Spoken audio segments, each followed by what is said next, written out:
With the United States influence waning in parts of Africa and the new administration in Washington yet to articulate a clear U.S. Africa policy, questions remain about the future direction and role of Africa Command, Africom, in addressing the continent's evolving challenges.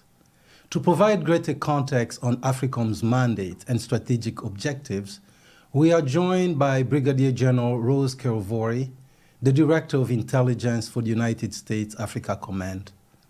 I'm your host, Mvemba Pezo Dizolele, and this is Into Africa.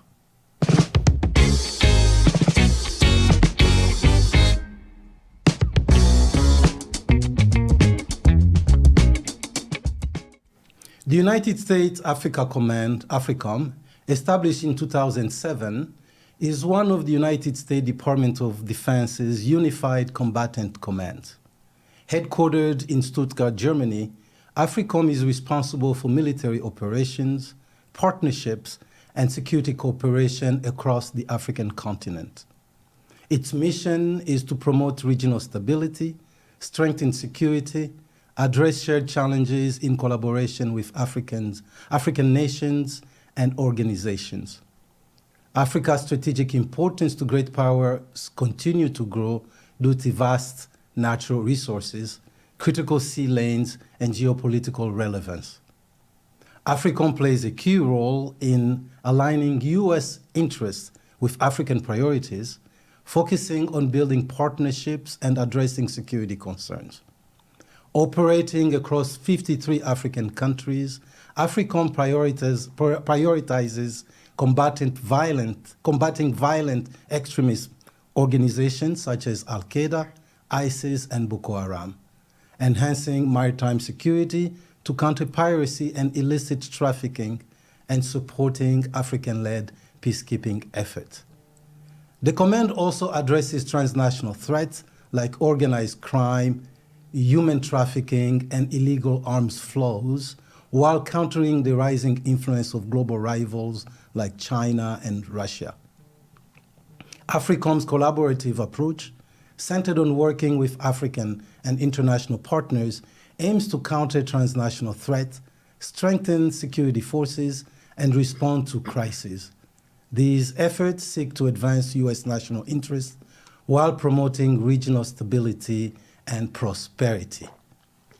Good morning, General Kerovori. Welcome to Into Africa. Thank you. And Mozambique, let me start by saying I've been at Africom for 3.5 years, and I remember the first week I was there, I listened to your podcast.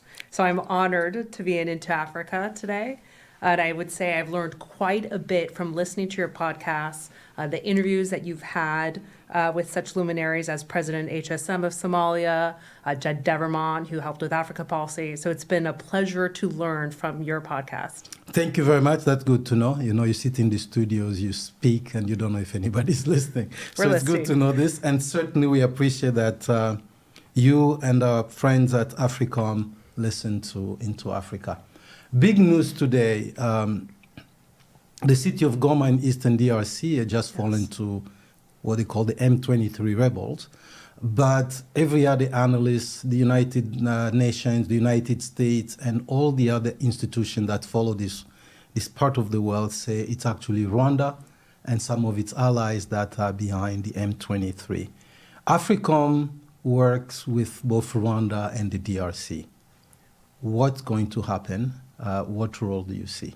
Yeah, that's a very good question. We are all asking ourselves right now. Unfortunately, even as the Director of Intelligence, I don't have the crystal ball, and I can't tell you what's about to happen. What I would say is over the last 2 years, really when we started seeing from November of 2021, things heating up between DRC and Rwanda in this region, we were completely behind the Luanda peace process and really trying to move forward for all sides to understand and have dialogue regarding the situation. So I got the news just as you did of Goma falling, and really M23 about 5 kilometers outside of Goma. Right now, our concern is what is the UN doing? Are we being asked for anything by our partners? What can we do to facilitate continued dialogue? I think when you look at the IDP camps, there are 6 million individuals and IDPs in this region that have already been displaced. So when you look at the enormity of the situation and the enormity of so many millions displaced, it's a situation we need to take seriously. It's a very serious situation, as you say, but also there's new administration. We hope that the Africa team will be in place sooner, so that they can take into this. But it's also an area where, when we speak of great power competition is at play in that sub-region. We see the Chinese with a strong grip on the mining sector, particularly in the DRC. But even countries like Rwanda and Uganda have a diversified portfolio of partners. Yes. Any concerns in that space? Beside that, we also have ADF. Yes. And ISIS in Central Africa and so on. That is my main concern right now. So ADF or ISIS DRC have already taken advantage of the vacuum of security, right? So you have the FARDC troops, the troops from the DRC that are focused and engaged with M23. So their eyes off the ball of what ISIS DRC is doing and expanding. So our concern remains, how can we help this region, and specifically, what are we seeing through intelligence from ISIS DRC? Are they expanding? What are they attempting to do?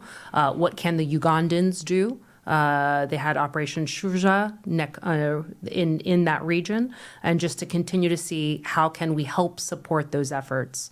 I think if I were to say where we're the most viable and most financially astute groups of Islamic State and Al-Qaeda, they find themselves now in Africa. So what we're looking at is the expansion of these groups, and in particular, Somalia, for ISIS Somalia, and then for DRC. What are they going to do to take advantage, right, of this vacuum of security? And then what can we do as Africom to ensure that our African partners have what they need to combat the Islamic State here?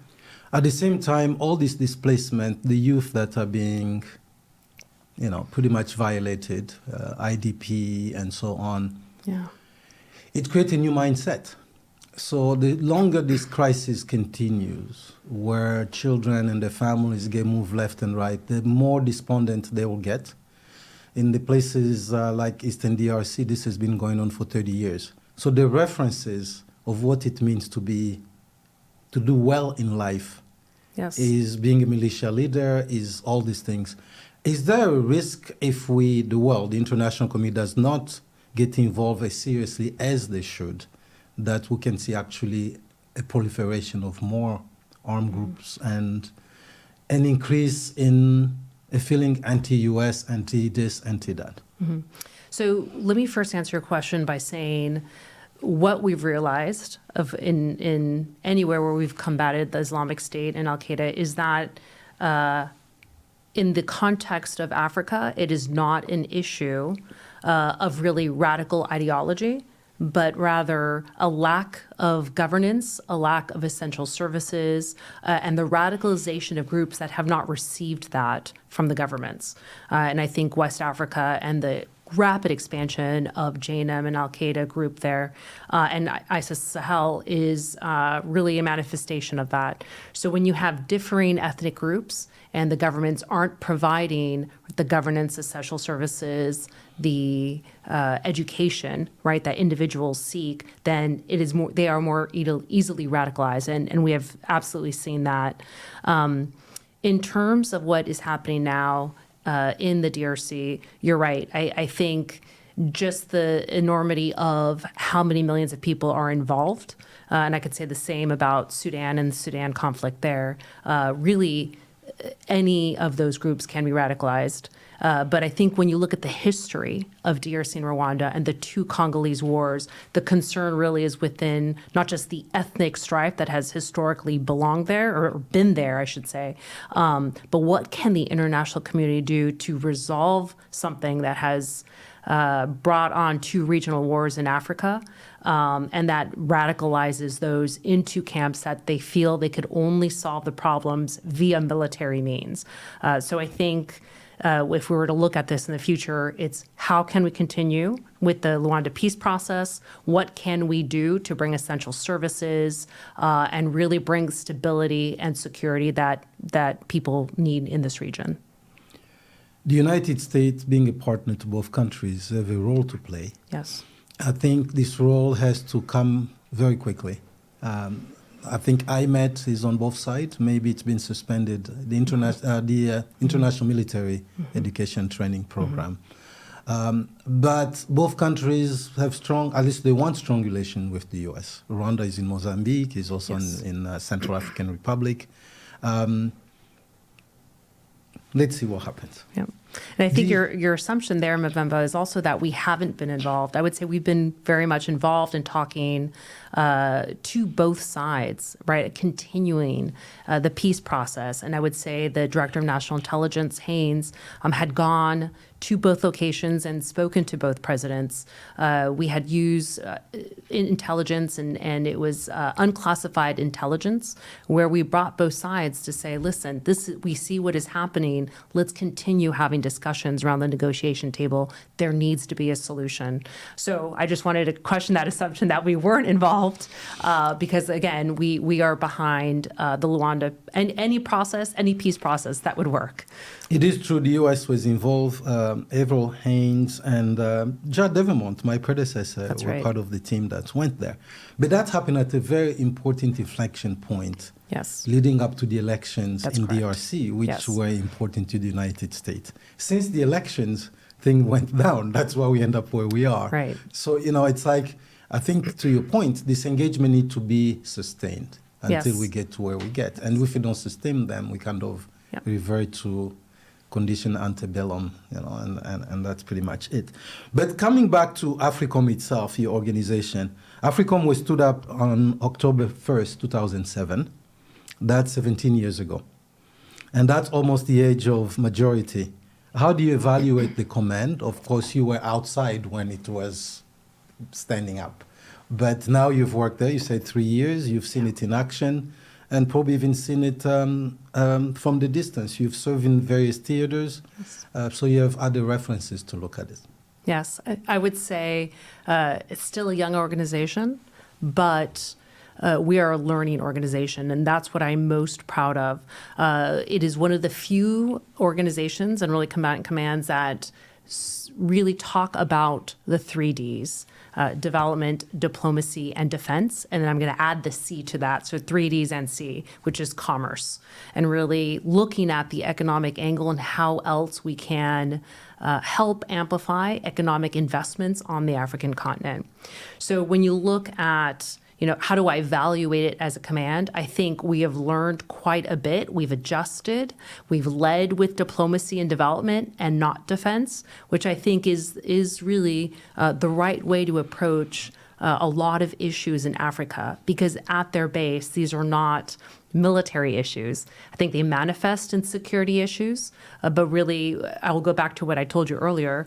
When we see the radicalization of youth into Islamic State and Al-Qaeda groups, it's because there is no other opportunity for them, or because they don't have the essential services or the governance in their regions. So really, when we approach an issue, it's first through development, diplomacy, and then defense in collaboration with those two. And I'm glad to say that our J5, which is the Directorate for Strategy and Plans, is looking at having a commerce representative and doing more in that sector, because the median age for the African continent is 19. The biggest resource it has is its people. So these are individuals who are looking to be entrepreneurial and to move forward economically. And I think that's the best way for us to engage and to move forward as well. Development, you mentioned, General, is kind of the the spear of that transaction, that's action, engagement. But development is very hard to see unless there is a project, unless you build a road, unless you build a university, uniform is easy to see. So when U.S. personnel, military personnel shows up, then people see automatically this is American. The Chinese and the adversaries of the United, particularly China, the Russian to a certain extent, but mostly China. Turkey is not an adversary of the United States. It's a very interesting part because it's a partner, but it's a competitor. It may not be advisory, but Turkey, they have Turkish International School, they have Turkish Airlines that has become one of the favorites of Africans. They build big constructions, structures that you see all over the world. How does Africom, by putting forth development, which is not really what the military does, you're not bringing CBs and building bridges, no combat engineer doing that work. So in the end, you have to depend on other arms of the United States government. That's correct. How Right. does that work? So in particular, we're talking about USAID. So we do have USAID and State Department representatives throughout Africom in our staff. One of our senior leaders and special advisors to the commander is Minister Counselor from USAID. So when we approach what we do with development, what I would say is USAID has likely been there out of a lot of the international development organizations, the longest. So they have over 35, 40 years of investment. And I think you're right. I think we don't necessarily tout what they have done for PEPFAR, for a lot of the health programs throughout the African continent. And this isn't necessarily my lane, but what I do is talk to my USAID colleagues to ask them, why aren't we talking more about their successes and what they have done historically all along, all around the African continent? So you're right. We do not go with CBs and necessarily a lot of forces on the ground that you might see in a couple other combatant commands. But I think that's because USAID has done quite a bit of historical work there. Is there more to do? Certainly. I think you also made mention of Chinese and Turkish development. We do see their stickers everywhere.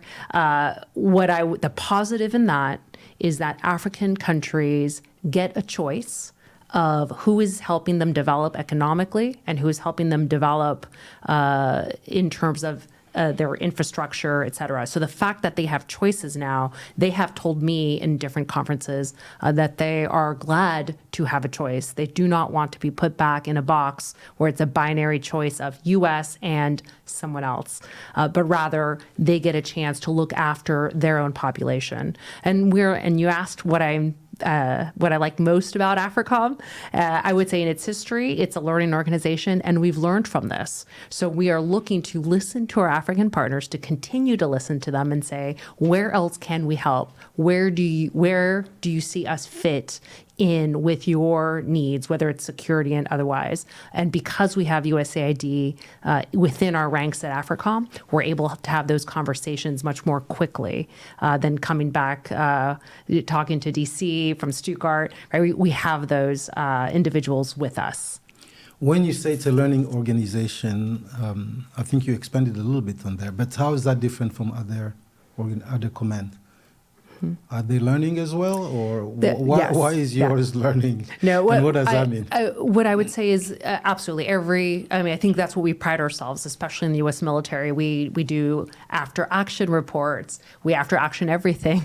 We look at what did we do right? What do we need to sustain? What did we not do right? How would we do things differently? So that is absolutely in the DNA of every military organization. What I would say is that we adapt.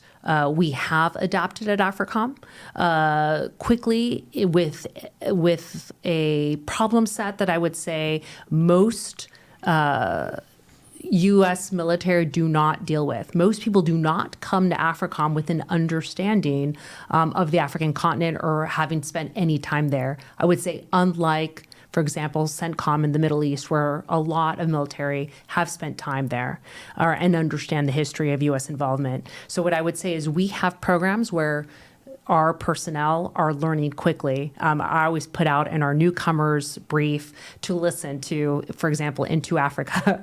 I give them a list of podcasts. I give them a list of newspapers and magazines that they need to be reading at home, right, over the weekend to quickly understand all of the issues that the 54 countries in Africa are dealing with. That's a big stack.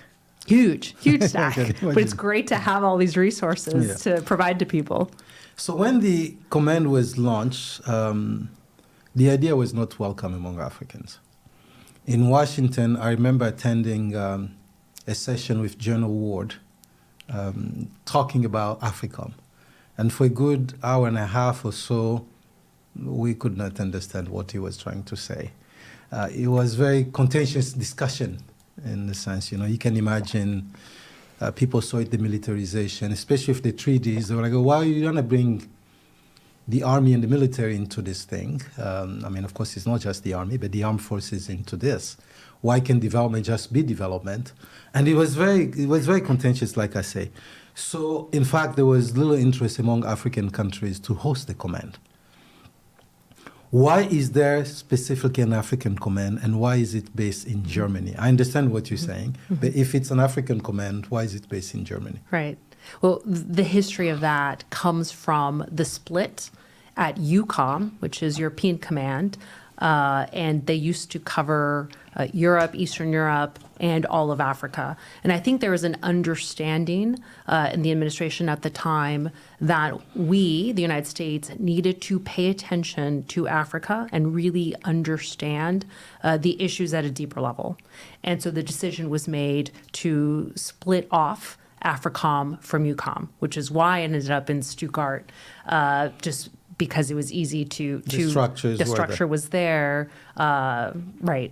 I think when you said at the onset, many countries did not want to host Africom. I think interestingly enough now, I get asked the question by African partners all the time, why aren't you, in my country? What would it take? And I find that interesting. Right now, we are established in Stuttgart. It would be difficult, I think, to choose a place. I always feel that if you choose one, there will be 5 that would be quite unhappy with the decision. Where do you place it? In the north, in the south, in the central, in the east? Right? There's so many different locations where it could be placed. But I think, right, it goes back to the mandate that was set for it under, and of course, General Ward as the first commander. And now we are being asked by African partners to help with their security issues. We talk about stability, security, prosperity in the African continent. We do it through the 3 Ds plus C, commerce approach. And even though we would like to continue going forward with development and diplomacy first, the African partners come to us and say, we want security. Help us, train us, teach us, sell us equipment. And so when it's not a stretch to say we seem to be the partner of choice in order for professional militaries to do what they're asked to do by governments under the social contract, right, of a apolitical, effective military force. You talked about now getting questions, going from what I was describing in 2007 when this tense conversation took place with General Ward and the people in the audience. And today you say people are asking you questions. African officials, military and others, asking you why you're not based in their countries. So how would you describe the state of relations between Africom and African government? It's a big place, I understand that. So there are many parts to this, but just if you may try, let us know how is that? Yes. So hard. I would say I could go through the 53 that belong into the. You can put them in boxes. I could try to put them in boxes. What I would say is I would generalize that many of the governments and many military leaders see the advantage of the U.S. military and the U.S. military coming in to either train or to help provide their thoughts on security for each nation. And of course, not each nation needs it, right? If I were to go down to Angola, for example, right? They're not looking for that. What they're looking for is deeper support in space and our space guardians in other regions like Nigeria, right? They're looking for not necessarily counter piracy, but the development of countering oil fracking and what's happening in the Gulf of Guinea. So, I could go to each one and tell you what partners have come to me with in terms of, right, help us develop our own military. I think most importantly are those that are dealing with crises and existential threats. And I'll go to the Sahel, for example. Right now, we have seen the expansion of Al-Qaeda and ISIS affiliates, and the coastal or littoral West African countries, Cote d'Ivoire, Ghana, Togo, Benin, to each extent have either been successful in thwarting the JNIM expansion to their northern borders or have come to ask for more support. So when we come in and try to provide that advice and intelligence to show them what we're seeing, I think what they appreciate is the professional collaboration we have with them. We treat them with respect. We look at their capabilities and we help develop where we think they need to develop some capabilities. When I look at intelligence, for example, it is much more than just flying a drone, getting the information, and then either sending troops to it, right? Intelligence-driven operations. What we walk through with them is what the collection cycle should look like, what it means to process these images and analyze them and then disseminate them to those who need to know, right? So we're talking an overhaul of not just an intelligence directorate and how we do business, but also getting the information to those that need that intelligence. And sometimes that isn't necessarily what has traditionally happened in some of these militaries. So again, we're trying to get after their existential threats and security issues through training, intelligence sharing, or what they ask of us. That's knowledge transfer, I think, on both sides, but it's also a question of trust. You have to have trust to do this. Yes. Given the history, Cold War and reluctance from various quarters in Africa, how do you surmount that? How do we surmount the trust or lack of trust? Yes. So that's interesting. I think for the most part, whenever, and I'm going to just talk personal experience here, when I've traveled to the African continent. In fairness, I've not traveled as much as you, Mavemba. I think I've been to half of the African continent. I've always been met with individuals and leaders who trust us, trust me as the two, trust us as Africom, because we don't come at the issue with, here's what's in it for us, but rather, let me listen to you. How do you view the problem? Let us show you what we have seen, and then let's try to understand mutually, right, what the issue is. Let's define the problem, and let's work towards it together. So I would say for the most part that I have been met, and Africom has been met with trust. There are certain cases where there's been quite a bit of disinformation. For example, I know you've spent time at some of our conferences in Livingstone or in other locations down south in the SADC countries.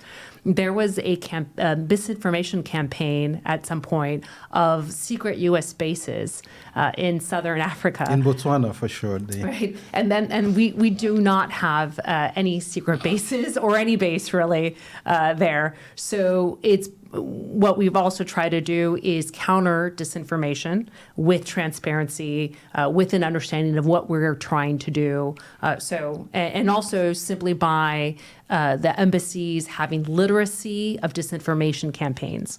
So how do you counter those misinformation? Through teaching people how to recognize it. And then for us, it's simply being transparent about what we are trying to do. There is a gap in terms of technological capabilities between what Africom does and what a lot of African countries can afford. So if you're in Niger and you're flying drones, the fact that nobody knows what those drones are doing and they only rely on what you tell them, that is ground. I mean, we saw the story of drones in New Jersey. I don't know what was the full story about drones in New Jersey, but this went on for a number of days with Congress trying to figure out what was those drones about. So flying drones all over the Sahel, having 2 bases there, for just the African perspective, there's ground for concern. Mm-hmm. You mentioned a little bit about how you shared information with them. Mm-hmm. But did you feel like you convinced them that these drones were there? Because eventually they say, why are you flying all over our countries? And what are you doing? Right. So we were very transparent with the Nigerians. And at the time, the Burkinabe and the Malians as well, to better understand and work towards understanding JNIM's strategy and is ISIS Sahel's strategy. So we were quite transparent with them. We worked together where they provided us where they wanted us to fly. So locations, right? And we worked with them to say, okay, this is where we think they're expanding as well. What do you see here? This is what we see. So for us, I would say the history of our drone usage there was about better characterizing the 2 large VEOs, the violent extremist organizations, and to get a better understanding of what they were doing. So I would say that wasn't the problem.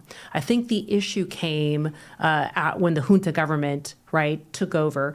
A lot of these countries now have their own drones, so they fly their own drones as well.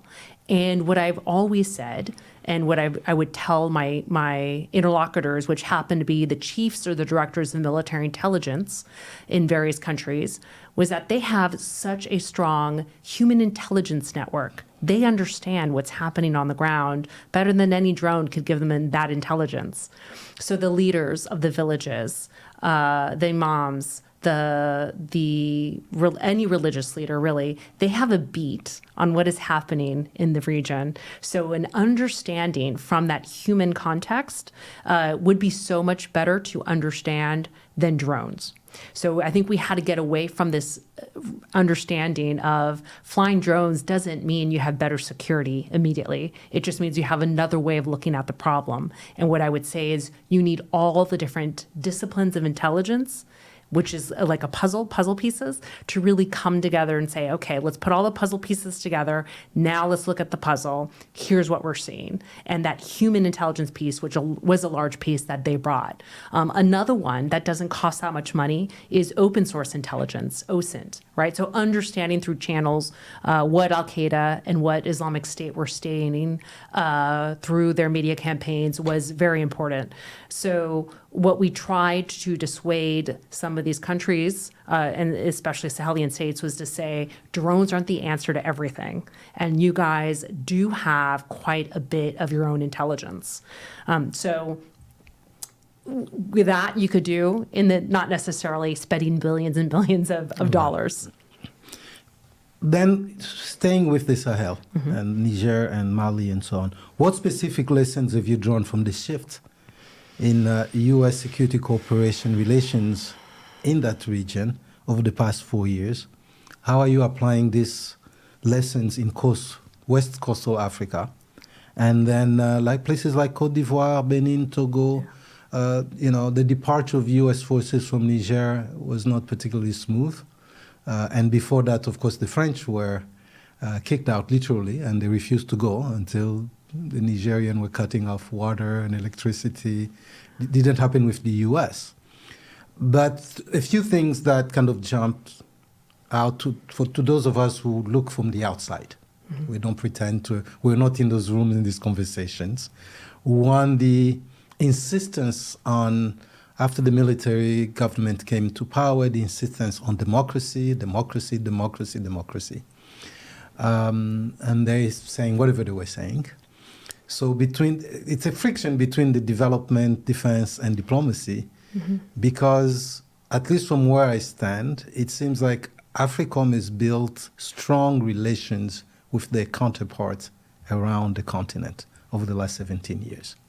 It's the conferences, it's the trainings, the IMET, it's all that. The other sister organization or institution of the U.S. government do not always have those levels of relationships across the continent. In other words, an officer went to NDU or to Carlisle, has intimate relations with his classmate, who's now the chief of staff. Right. They did maneuvers together, they trained together sometime, they were in the same fighting exercise, whatever it was. It just doesn't work that way with a lot of civilian diplomats. So in Niger, it seems like this disconnect became very apparent. The U.S. left Niger. What lesson do we draw from this? There's a lot here. But what I would say, let me bring it back to my own experience, because I've spent quite a bit of time at Africom. So 3.5 years, so it'd be 4, by the time I'm done. I would say most generals get a chance to do 2 years there. The commander is typically a 3-year term. What I would say in the last 3.5 years that I've been here, I have seen quite a change where I first started off by seeing the UN base and the French base in Gao, Mali, for example, traveling to Ouagadougou, going to N'Djamena and seeing what was going on in terms of our counterterrorism operations. In all those locations, we are no longer there. Right. So in 3.5 years, there's been coups in each of those. Perhaps the second coup for Mali and also for Burkina Faso. And what I would say is we cannot negate the fact that these are sovereign nations. The definition of democracy, when you ask anyone, any Malian, any Burkinabe, any Nigerian, they view these governments as supportive of their needs and probably the only solution that will get at the security problems. Do we view democracy the same? Possibly not, right? Do we as the United States emphasizes the political process and democracy and elections, and these nations are dealing with an existential crisis of security, and it is forefront of their mind, and they have put aside democracy, so to speak, for the security issues. In each case, each has said, for example, if I look at President Goita in Mali, they have all said that they will look at doing or having elections in a time after they deal with the security situation. Typically, they'd put 2 years as a time frame for that. And of course, it shifts. But I think what we have provided, and again, speaking from an Africom military perspective as the two, is let's continue to have a dialogue. Let's continue to understand and characterize the extremists that are growing and expanding, and let's see how we can continue to get after this problem, even if we are no longer there. I would say with Niger, they're very and still interested in having U.S. involvement with special operations, but we are not there, right? So we're awaiting policy to see what our engagement level should be, but that's not to say that they are not interested in U.S. military security support. And I think that's part of the friction I was talking about. The U.S. has a brand. Africom has a brand. Yeah. And just from my interactions with Africans across the continent, there's still a lot of interest in working with the U.S. But at the same time, these countries are in a part of the history that is what it is. Burkina Faso is a country where you have had more coups than you have elections. Mali has had a lot of coups as well. But then when you add the terrorist dimension to it, that's right. I think Burkina Faso is only control 40 to 60% of its territory is invested by terrorists or some kind of violent extremist group. If that's the case, it doesn't even make sense to ask them to do elections, because eventually 40 to 60% of the country may not vote, which will undermine the entire notion of democracy. Right. So you have a few people who vote, and then we'll say, but they had elections. 40 to 60% of the country will say we were disenfranchised. So that's what I mean by this friction. Yes. And I think maybe it's time those treaties should be flexible. Mm-hmm. In some places, people in defense should take the lead because they have the relationships that required to talk to the people in power. Right. In some countries and so on. Right. And let me just add, though, but what we must emphasize is that the request and the ask has to be made by a partner of us, right? We cannot go into a place without being asked. And so when we think of the Sahel, or we think of other locations where there are issues that we would love to say, hey, we could help you with this. Unless we are asked, we're not going to go into a location. Correct. But we also suspended relationship. They didn't ask us to suspend the relationship. They wanted us to work with them. So that's the friction I'm talking about. I get the friction. Once we've suspended, then we've suspended. Then we'll wait for them to ask. But at time, early on, you were saying, General, you were talking about the various options people have. By the time they've gone to other options, because this option, the U.S. option, was no longer available to them, particularly if the United States is asking them to change today. And that change that the U.S. asking, while its lofty goal is ideal, its principle of this, but the reality just doesn't follow. Right. Like I said, the case of Burkina Faso, or Mali, or Niger, or Chad, for that matter. So that flexibility, I think, is not for you, I understand. It's for Congress, for somebody. That's right. But from among the lessons learned, we should be able to say, here, we asked for things that they couldn't deliver. And continue asking for them doesn't make any difference. They're not going to deliver. So do we adjust? Is there room for the U.S. to adjust in this engagement? So moving from the Sahel to Gabon. In Gabon, there's been a different approach. The Biden administration that is left now focus a lot on maritime security, climate change, and so on. And now Gabon is going through its own transition. They had a referendum, they're trying to have elections, and so on. Where do you see, because Gabon represents another group of countries. Yes. We have the Sahel with the problems that we just described. Then Gabon is a different set of problems. Yes. I'm trying to think of how to approach this question. First, there's been quite a bit historically with the Gulf of Guinea and the Yaoundé Code of Conduct countries, really, that go from Senegal all the way down to Gabon. So I would say historically the issue has been the Gulf of Guinea piracy, the oil theft, the IUU fishing that is occurring and really taking much of the fish and the protein sources of many of these countries. So with Gabon, the approach has been, yes, they went through a coup. The government has been quick to put forward a transition process for a political process and elections. So we have continued to move forward that way. I would say, one thing that we're trying to highlight at Africom is the IUU, illegal, unreported, unregulated fishing that is going on. A lot of that is done by Chinese trawlers and Chinese vessels. So because our partners have come to us with concerns about IUU fishing, we have tried to come up with solutions and support them in their solutions of how do you adjust the Yaoundé Code of Conduct that was meant for piracy issues, and also deal with basic maritime domain awareness and IUU fishing. There's also the fact that China is interested in building bases throughout Africa. And I think the Wall Street Journal back in the fall of 2021 put forward an article about the Chinese ambitions of a West African naval base.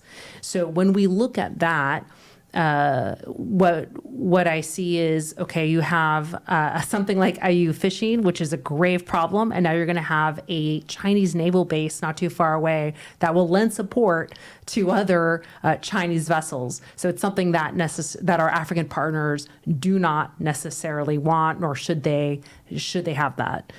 So I think our approach to Gabon had to be different. I attended the first African Maritime Security Summit in Cabo Verde a couple of years ago. And being in those plenary sessions, it was just impressive how collegial the interactions were among all the admirals who showed up. This was at a time where there was a lot of tension between the U.S. Congress and the South Africans over joint maneuvers with the Chinese and the Russians. But being in that room, you could see that everybody was interested in the topics at hand. Yes. To me, it meant if the topics are clearly defined, and these are topics of interest to everyone in the room, there's actually ground for stronger collaboration, as opposed to adding all kind of other things around it. And I think it makes me think a little bit of doctors. I suppose when doctors meet to talk about a virus, everybody agrees what the virus is, right? Yes. And so these admirals and seamen were like, we know what IUU mean. We know what piracy means. So when Admiral Fagan, the commanding admiral of the Coast Guard, U.S. Coast Guard, was speaking, or the admiral from Nigeria, they were on the same plane. Yeah. It was the same thing. And I just thought that was very interesting. These are technical people talking about technical things. Do you think we should start focusing more on the specific areas where it's obvious that we're speaking the same language? Mm-hmm. The needs may be different. Mm-hmm. So first, what I appreciate about your experience at one of these conferences is noticing how congenial they are. I would say the same for something like the Directors of Military Intelligence Conference or the Chiefs of Defense Conference, which I know we have both attended together. What I suppose doesn't surprise me now is how we can sit in a room and define the problems. Typically, I'm going to put the plural on this, various problems, and then differ on our approaches. But that's okay. What we try to do at the DMI conference, the Directors of Military Intelligence Conference, is to look at where have we seen examples that have worked and how can we apply them to the issues that we have defined as the similar problems. And what I would say is we have looked at how does Somalia deal with counter-VEO? Can we talk about that in a way that would allow Sahelian states to work together with 3 different countries and go after their issues? I remember bringing in the Intelligence Fusion Center in the Baltics and how the Baltics were fusing intelligence in a fusion center and sharing it and doing intelligence-driven operations. I was looking at how could that affect how West African countries come together and look at the problem. So should we define, I think your question was rather, should we define these in very narrow lanes? And what I would say is, first, you do have to work towards a common goal. And one is define the problem first. And the next, if there are different approaches to it, right, one may work. One, you may have to cycle through different approaches to see what works, what doesn't work, what can we bring in from a different area, like the Baltics, like Somalia, and bring it to a very completely different area, like Sahelian counterterrorism operations, and see what works, right? So I'm a huge proponent of let's try to find different approaches, let's disagree on them, let's look at different solutions, because I feel like we need to talk about and discover and be open about what possibilities are there to get after the problems. It's very important, I think, just because young African countries, and these African countries are really young, right? Very, in terms yes. of the history of the country itself. Yes. I mean, they've been countries only since 1960. And this was right in the middle of the Cold War. That's right. So they didn't have time to breathe, quote unquote, and build their own, trace their own kind of path forward. Yeah. They're crowded pretty quickly, overwhelmed by all the pressure from one side or the other. And then they're also very young. You just mentioned 19 years old. In places like Mali, the average age, the median age is probably like 12 or 15. It's incredible. Our country is very, very young. Yes. So using the same metrics we use everywhere else in democracies that have been around for 200 years or 100 years, it's not as realistic, I think, because democracies have their own course as well, yes. which is not always smooth. Right? Yes. Staying with this part of the Gulf of Guinea, Angola. So Angola is another country where the U.S. has shown a lot of interest. The president visited there. So in the last few years, they've gotten closer, U.S. and Angola. And it's a good story because they were on opposite side of the Cold War. And President Biden visited there. So for a country still ruled by hardcore communist ideologues, the rapprochement is definitely not worthy. But so what role do you expect Angola to play within the larger U.S. security architecture in that part of the world? I think the question, it really is, what role does Angola play on the U.S. security, but rather, right, the African security and the future, not just of SADC, but of Africa. I think Angola is a wonderful example of moving forward, of using the youth and their resources, which is personnel and their education, and moving forward to develop their country. And it was exciting to be there. We actually hosted a DMI conference there. Surprisingly, the director of military intelligence. So I know we've spoken together in French, and your Swahili is much better than my 3 words in Swahili. But with the DMI in Rwanda, he had studied in Havana at the college where not too far my family originated from. Okay. And it was fascinating. I don't speak Portuguese, but we did have a very interesting conversation, right, of military operations in Spanish from his studying his PhD in history in Havana. And I just thought those ties were so interesting. But he was adamant about the future of what Angola could do, really in the context of SADC and the Southern African Development Council, but also as I look at the future of Angola, not only will they be in space, but their President Lorenzo, right, looking at how to negotiate with DRC and Rwanda. I think looking at ISIS Mozambique and SADC's involvement there, what I see is really a country that is ready, that is coming further into its own, and really the potential that it has to move forward for Southern African countries is wonderful to see. It's very interesting to see where this will go. We're curious, because Angola is also one of those countries that have a plethora of partners. Yes. And the Lobito Corridor, which is one of the flagship programs of the U.S. engagement there, is an example of this, right? The Chinese revamped the railroad. Now we have Trafigura, we have Vectorus, which is Belgian, we have American money. That's right. We'll see how that goes. In terms of... I'm going to move a little bit to another region, which is Somalia. Somalia. So autonomous authorities in Somaliland effectively control over 400 miles of coastlines on the Gulf of Aden. Given the Houthi threat in the Red Sea, what are the prospects of Somaliland,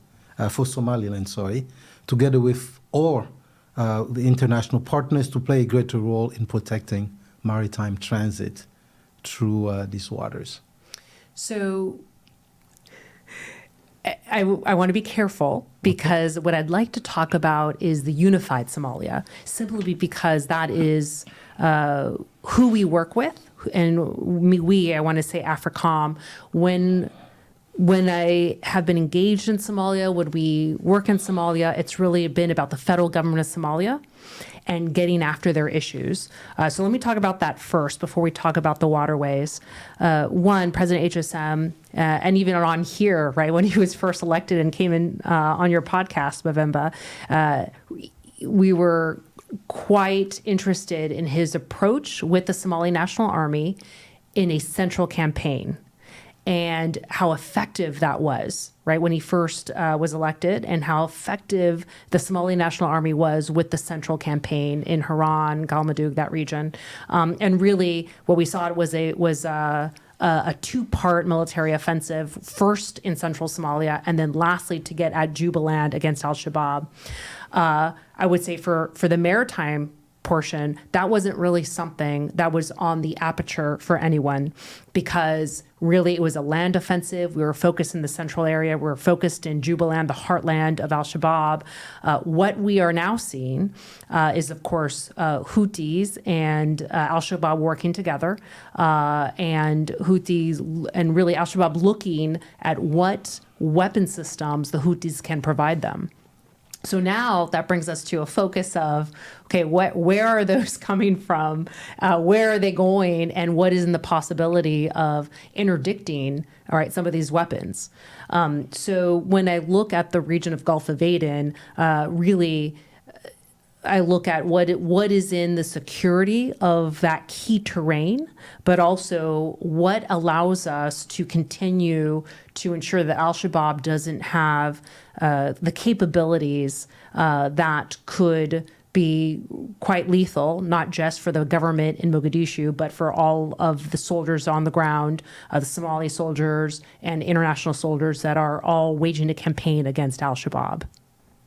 And in terms of the Houthis, the attacks on the Red Sea have not only just disturbed commerce, you were talking about commerce earlier, Yes. General, but have forced us to rethink maritime security in these shipping lanes, right? So how is Africom looking at this maritime security, given Africa's position between the two major oceans? And so how is Africom engaging?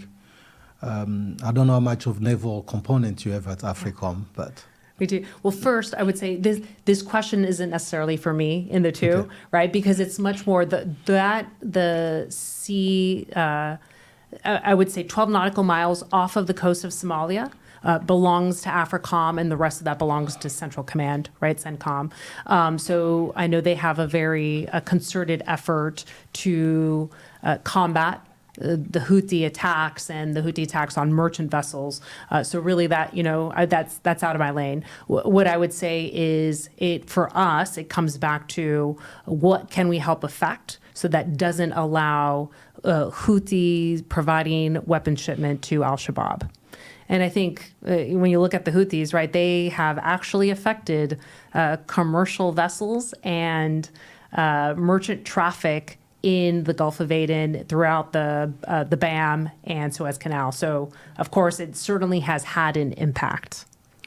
In staying on the same region, then why is it important? We think we can answer this question, but you are the journal here, and the J2, not me. Why is it important to keep U.S. forces in Somalia? We know that the Somali government is threatened to expel Ethiopian forces out of Somalia. So how do you expect that will affect the fight against al-Shabaab? Should Somalia follow through with those threats? And where will you see that landscape, and how will you see it changing? Let me start by saying the Ankara dialogue that Turkey negotiated between Ethiopia and Somalia, my understanding was that Ethiopia would not withdraw their troops. And then the ATMIS follow-on, AUSOM, would include Ethiopian troops. And I understand by February, they'll have a second dialogue where they actually look into how many numbers of troops, et cetera. When you look, and I know the listeners can't see this, but you know my favorite map that I always bring with me, and it has every section of Africa here. So I'm going to bring you the Somalia section, right? And as I look at Ethiopia and Ethiopia's role in this, right? And you look at where al-Shabaab territory is, right? Any good intel officer would have a map like this. Ethiopia has a very concerted effort, as does Kenya, to ensure that al-Shabaab is defeated, because in those border regions, this could quickly become a Kenyan problem, and it could quickly become an Ethiopian problem, and it has in the past as well. So when I look at something like this, and the ethnicities on the border regions, it is in the best interest of Somalia and Ethiopia to include Ethiopian troops in AUSOM.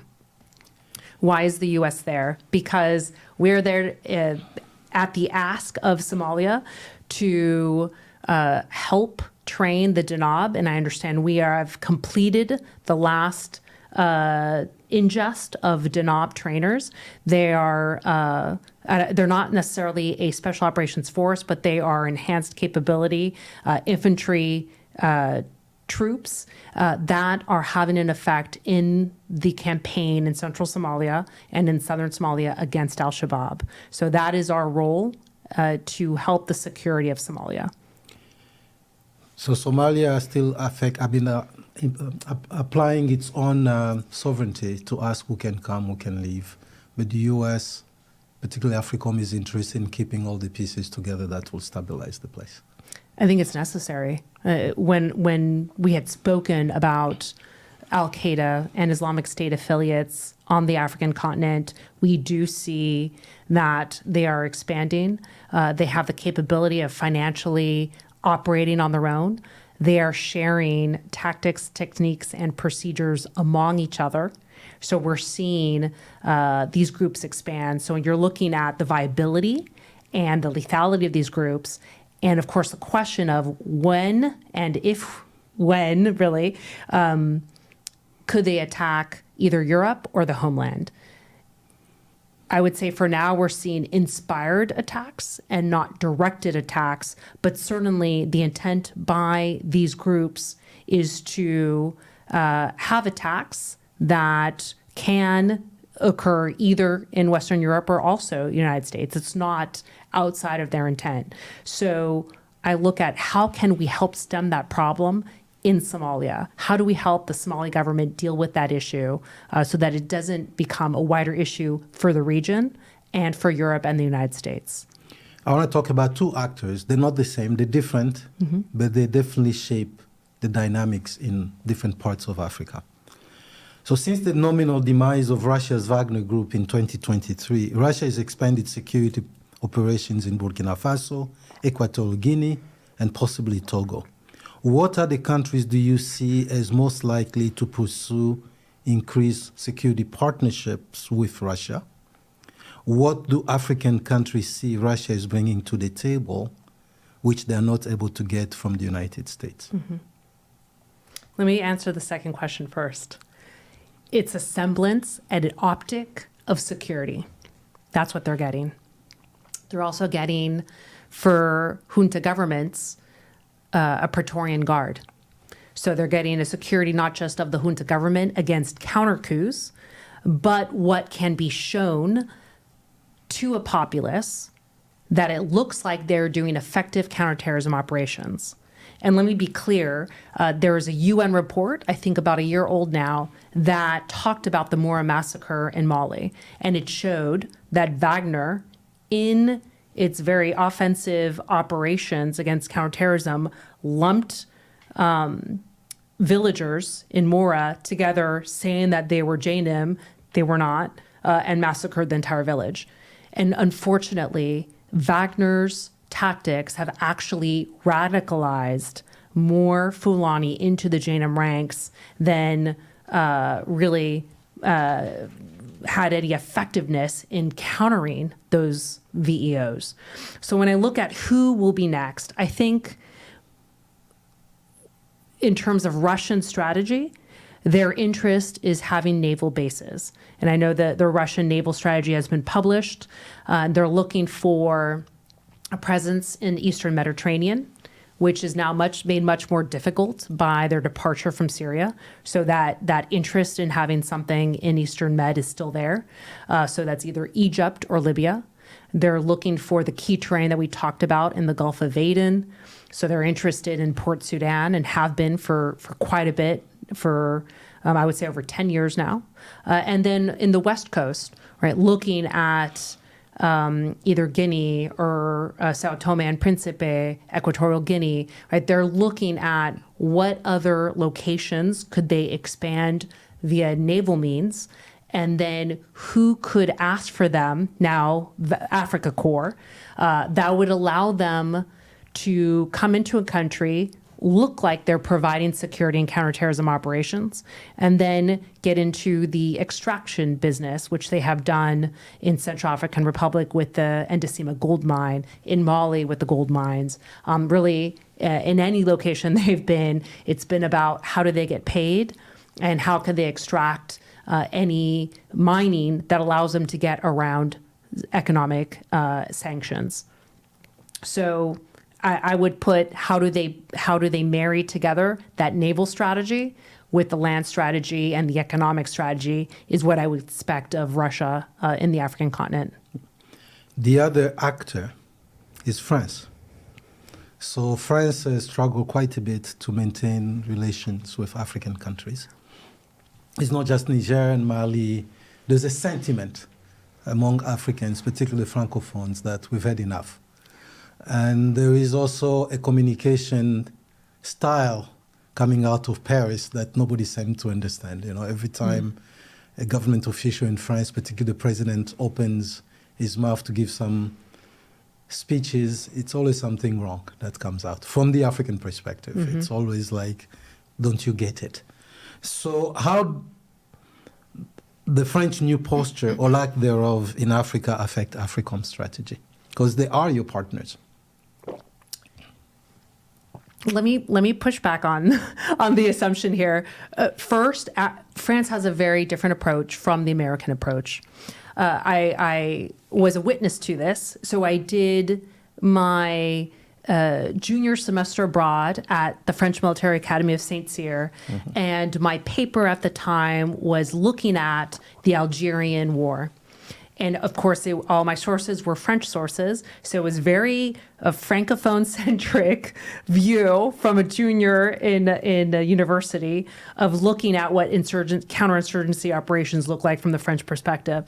And don't forget, we looked at this when we did enter Iraq and Afghanistan. When we're looking at COIN as a whole, right? We studied a lot of these primary sources coming from France.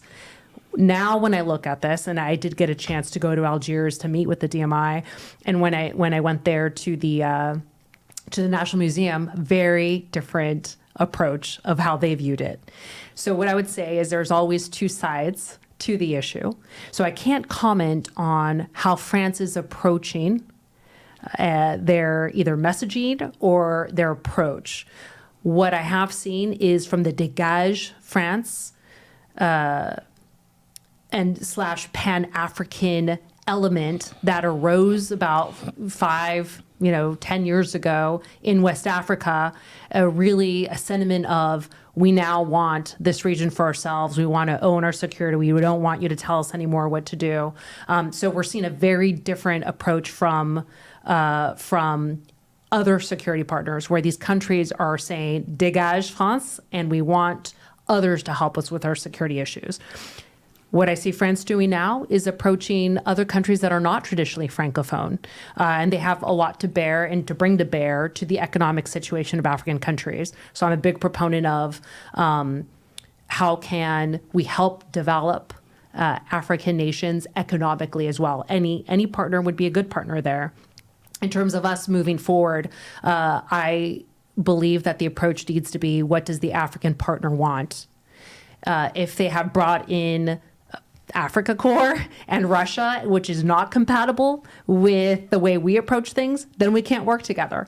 If they bring in the Italians, if they bring in another partner, Turkey, for example, I think it's on us to say, okay, how can we help you get after the existential problem you say you have with the partners that you have brought forward? So I think there's a lot of deconfliction and synchronization. Somalia is a great example of that. So Somalia has brought in the Emiratis. They have brought in the Turks, who are helping them develop their maritime, and as well as the economic oil fields outside in the maritime area. So I think there it's, how can we work together against the massive problem that is al-Shabaab? How do we work with the set of other countries that you have brought forward?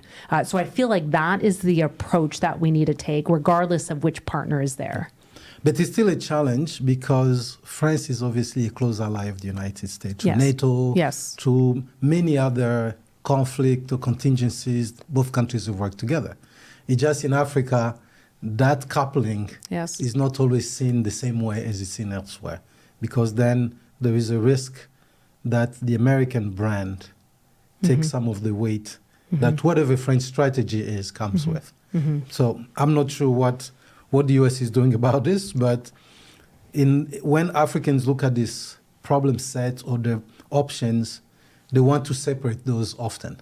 So there's an element, we want to talk to you. Why do you have to bring the others? And that kind of thing. So I'm not sure. It's beyond my pay grade, but Maybe beyond my pay grade too then. but I think there's a reality that has been happening, as you say, dégage France, France dégage. It's been going on, and it's very difficult to ignore it. Yes. And Yeah. so The couple of the questions that we have will be. First, I'm impressed by how many questions readers have brought forward. That's great. I think that shows an interest in absolutely. Africom and what we're doing and our mission. So this is a good thing. The importance of your work and the importance of these issues. So somebody asked, what is the latest intelligence assessment on the scope and impact of transitional organized crime in Africa, including human trafficking, arms smuggling, and illicit financial flows? Is Africom collaborating with regional partners to address these threats? So the answer is yes. There is a nexus between transnational criminal organizations, or TCOs, and VEOs, violent extremist organizations. The area that we look at and that we play in is where there is that cross-section. And specifically in the two, when we are asked by partners for intelligence, I go back to what I told you earlier. They have the best human intelligence networks. They're on the ground. They understand historical trafficking lines that have persisted for centuries, right? Whether it's from Guinea all the way through the Sahel to Libya, for example, right? There are trafficking lines that have existed for hundreds of years. For us, what we bring is a way to look at some of these issues. For example, we call it a common intelligence picture, or a CIP. So we look at unclassified ways of bringing what we see and what they see together. So we collaborate on a CIP, a common intel picture, and say, let's ingest what you are seeing. Let's put it on here. Let's go ahead and we'll put what we are seeing. Again, the puzzle pieces, let's put the puzzle pieces together and let's see what the puzzle shows us.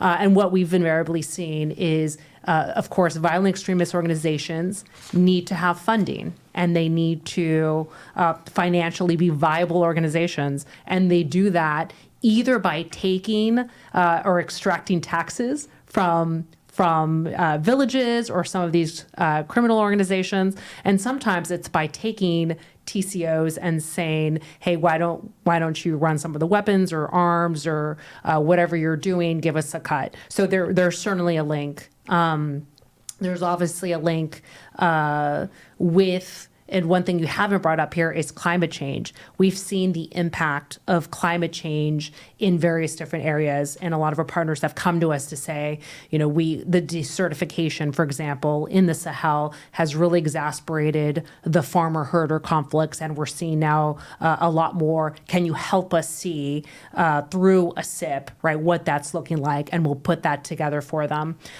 So the role for the two here is about, how do you visualize the issue? How can you better characterize the problems? How can we showcase where the TCOs are actually aligning with the violent extremist organizations? And then, right, we give it back to the host country to say, okay, now the problem as we all see it, and what can you do about it? And that's really, right, for their security forces or police forces to deal with. It's a lot of work. It is, yes.